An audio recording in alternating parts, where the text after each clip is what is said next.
Hello, नमस्कार. मी गौरीज मेजवानीमध्ये तुमच्या सर्वांचं मनापासून स्वागत करते. आज आपण उपवासाची वाळवण रेसिपी बघणार आहोत. तर तुम्हाला बघून वाटत असेल ना, हा नायलॉन साबुदाणा आहे आणि तो बाजारातून आणलेला आहे. तर हा साबुदाणा मी घरच्या घरी बनवला आहे. आणि हा बनवताना साध्या साबुदाण्याचा वापर केला आहे. साध्या साबुदाण्यापासून आज आपण नायलॉन साबुदाणा बनवणार आहोत.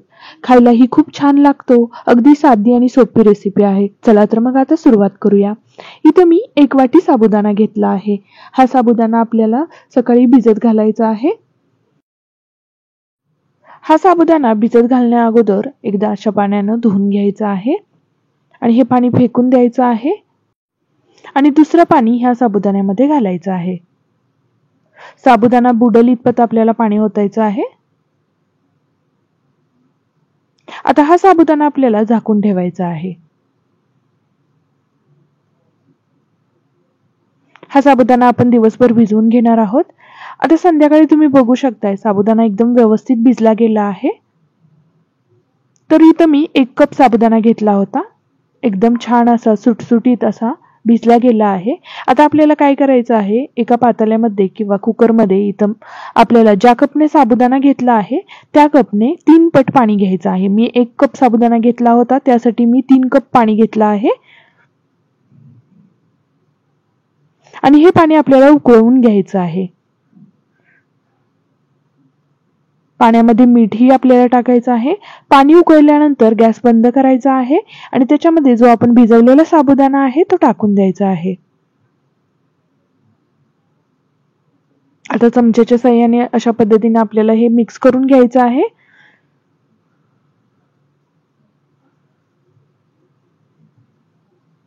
आता हे रात्रभरासाठी असंच राहू द्यायचं आहे. झाकण लावून हे आपल्याला ठेवून द्यायचं आहे. अशा पद्धतीने साबुदाणा भिजवला की तो जास्त फुलला जातो. आता झाकण लावून ठेवते मी.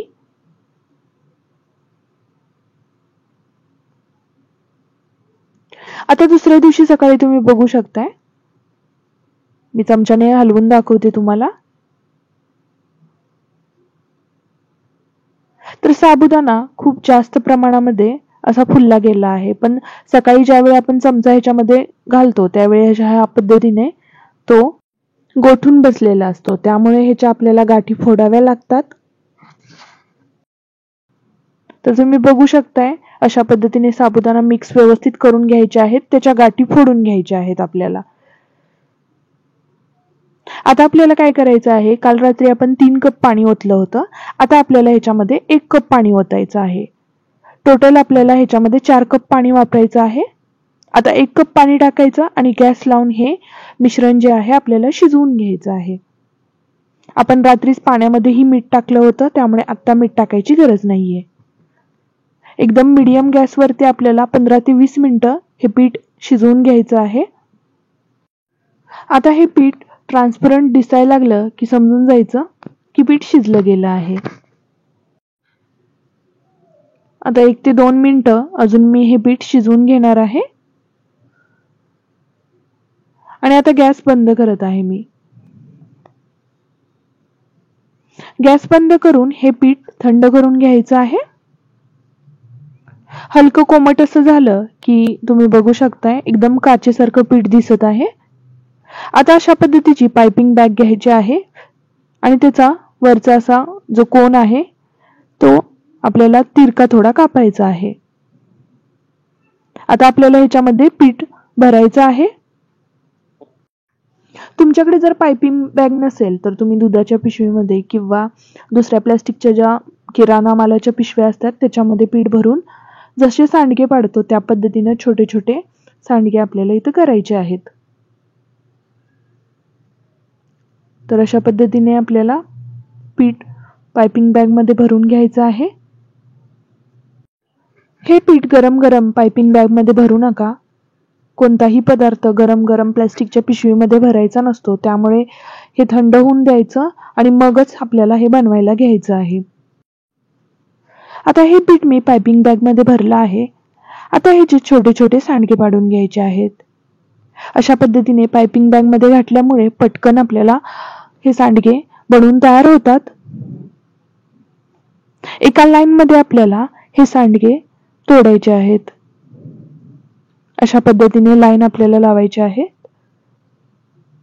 अगदी 5 ते 7 मिनिटांमध्ये हे सांडगे आपल्याला घालून होतात. जास्त वेळ लागत नाही.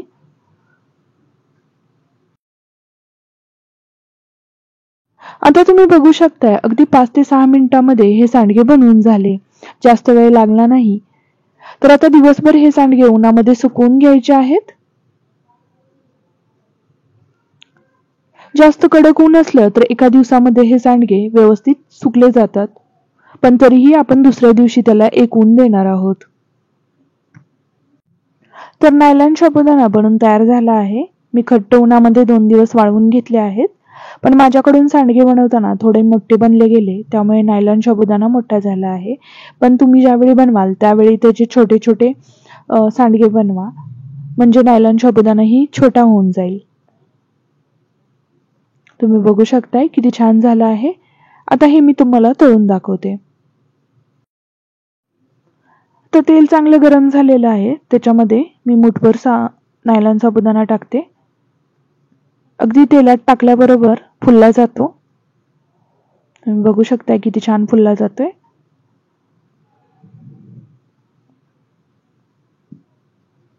आता मी काढून घेते. आता याच्यामध्ये मुठभर शेंगदाणेही टाकत आहे. शेंगदाणे काढून घेऊन मिरची आपल्याला टाकायची. तर चिवडा बनवून तयार झालेला आहे. या चिवड्यावरून पिठी साखरही टाकू शकतो आपण. खूप छान लागते. चवीलाही एकदम अप्रतिम झाला आहे चिवडा. तर तुम्हीही ही रेसिपी नक्की ट्राय करून बघा आणि कशी झाली हे कमेंट करून मला नक्की सांगा. आजचा व्हिडिओ थोडा जरी आवडला असेल तर चॅनेलला सबस्क्राईब करायला विसरू नका. भेटूया पुढच्या व्हिडिओमध्ये अशीच एक छानशी रेसिपी घेऊन. तोपर्यंत बाय बाय.